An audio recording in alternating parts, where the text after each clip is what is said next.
So right now, I would like everyone to stand up. No, just kidding. Okay, that's not going to happen. But that is something I'd like to point out as part of my talk today, is a pigeonholing of people. That store clerk you're dealing with may be working on her master's degree in existential philosophy. The yard man may have been a successful businessman and is doing the yard work as a retirement gig. Some of the most brilliant people I know are covered in tattoos. You just don't know. So we need to stop the prejudgment and listen to people. So right now I'm going to take off my music teacher hat so you can put away your fears of me making you sing Hot Cross Buns. And I'm going to put on my human hat and talk a little bit about fear and comfort. You see, there comes a time in a boy's life when he has to make a decision, whether to conform or not to conform. I think we all know the easy answer to that question. Conforming is so much smoother. But even as a small child, I thought, where's the glory in that? So while the other kids were out playing kickball or steal the bacon, I was at home practicing the piano. Not an easy go for a small boy in a small town in the mountains of northeastern Pennsylvania. But as I was doing this, and even surviving some brutal bullying as part of the process, I was preparing myself for steps that guide my life even today. When I was 16, the small country church that we attended was in need of an organist. I don't play the organ, but I offered to play the piano, and I told them I was not going to do this for free. So for the rich sum of $10 per service, I played the piano for the Eatonville United Methodist Church outside of Tunkhannock, Pennsylvania. Now, what does this have to do with my point? Well, you see, at this church, the pastor was on a charge, and this meant that he had to preach at 4 different churches on Sunday morning. I had asked him if he would give me the hymns for Sunday service ahead of time so I could practice them. As luck would have it, this pastor was not the most organized person, and as a result of his lack of organization, I frequently received the hymns as he was walking in the door 5 minutes before the service started. This meant that I was sight-reading hymns in front of a congregation of people. No pressure. Flash forward to my study of music at the Penn State School of Music, and as part of our theory instruction, we had to realize Baroque figured bass on a piano. And for those of you who don't know what that means, there was a system for writing music during the Baroque period. The composer would write a bass line and then write some numbers underneath those notes, and the numbers signified chords in various inverted forms. Guess what the patterns of the music were most like? Hymns. I aced that part of my theory course. But had I said and sat back and said, this is too hard, I will be too embarrassed. I cannot sight read hymns in front of people, for God's sake, I would never have been pushed to that level. After college and getting a few years of teaching underneath my belt, part of my job as an elementary music teacher is to teach the recorder. Now, this was the 80s, and the literature for teaching the recorder in the 80s was pretty much the same as what was available in the 60s. So I decided to write some play-along accompaniments that students could use to play exercises that would teach them to read and finger notes on the recorder. A friend of mine suggested that I get this work published. Fear struck my heart. I knew I had a good thing, but what if someone else didn't see it and I got rejected?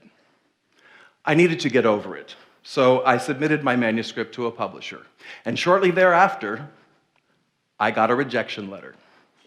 So I sent it to a second publisher, and I waited, and I waited, and I waited, and finally, I heard from them in the form of a letter. We still wrote letters back then. And they decided to publish my book. Not only did they publish that book, but it went on to become several other books and put me in touch with contacts and connections that I would only have dreamed about in my life. What if I had never ignored the fear and kept to myself in that small town, I'm from a small town, I'm just not good enough. I'm just a music teacher. What if I had stayed in that mentality?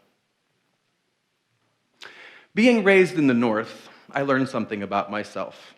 I love warm weather, and I can't stand wintertime. So I was approaching my mid-30s, and I thought, other people move away from here and they survive, so why can't I? So through the magic of the internet, I found a job in deep South Texas, and I flew down here not knowing what I would find, and I've lived here ever since. I think you can agree that this had multiple levels of fear attached to it. Changing location from state to state. A societal change, Yankee to Southerner. And a cultural change, Anglo to Hispanic. Was this a comfortable decision for me? No, it was not. It was one of the hardest things I've ever done in my life. Recently, I did a family history study on Ancestry.com, and you know what I found out? Every single person on my father's side of the family, as far back as my great-great-great-grandfather, was born in the mountains of northeastern Pennsylvania and stayed there the rest of their lives. Apparently, it's in my DNA to stay put. But I felt this was a family trait that was in desperate need of changing. I often wonder how different my life would appear if I had never made that change. Fear and comfort are both necessary and dangerous things. You need a fear response. It keeps you from jumping off cliffs just because it looks like fun. But you need to keep your fears in check. How rational are they? If your fear is coming from a place that says, you might look foolish, or you could fail, you need to learn to set that aside. We need to adopt a mindset that says, I don't mind looking foolish, and I don't mind failure. Some of the greatest people in history have failed, and some of them multiple times. I'm certainly no stranger to failure. I'll share one of my biggest with you now. There came a time not too many years ago, actually, that I decided I would leave teaching, and I would start my own private music school. I would structure the lessons the way I do my lessons in school, but I would be free from the rigid school schedule. I invested money in this venture, a lot of money, totally financed on those credit card access checks. The place that I built looked fantastic. There were radio commercials, there were TV commercials, radio jingles, and everyone who walked in said, is this a franchise? Am I still on? Is this a franchise? This happened so often that I actually had fantasies of it becoming a franchise. Well, I was going with the Field of Dreams philosophy. If you build it, they will come. So I built it, and few came.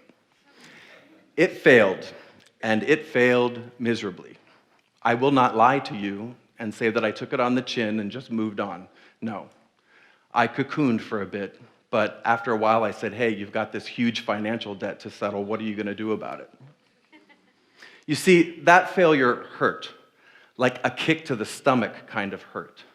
And if I had the opportunity to do it all over again, would I make that same choice? I'm not so sure because I know the outcome.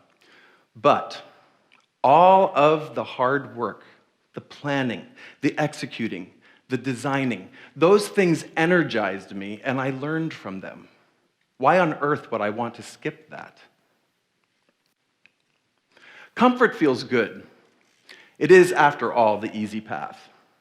But if you're avoiding doing something just because it may seem uncomfortable to you, are you going to spend your life asking yourself, what if? I love movies, and one of my favorite quotes is from the movie Steel Magnolias, when Julia Roberts says, I'd rather have a moment of something wonderful than a lifetime of nothing special. You see, that lifetime of nothing special is often good enough for many people. But I believe that we are standing at a place where many are conquering their fears, putting their reputations on the line. We need to avoid that good enough and move toward, oh my God, that was fantastic.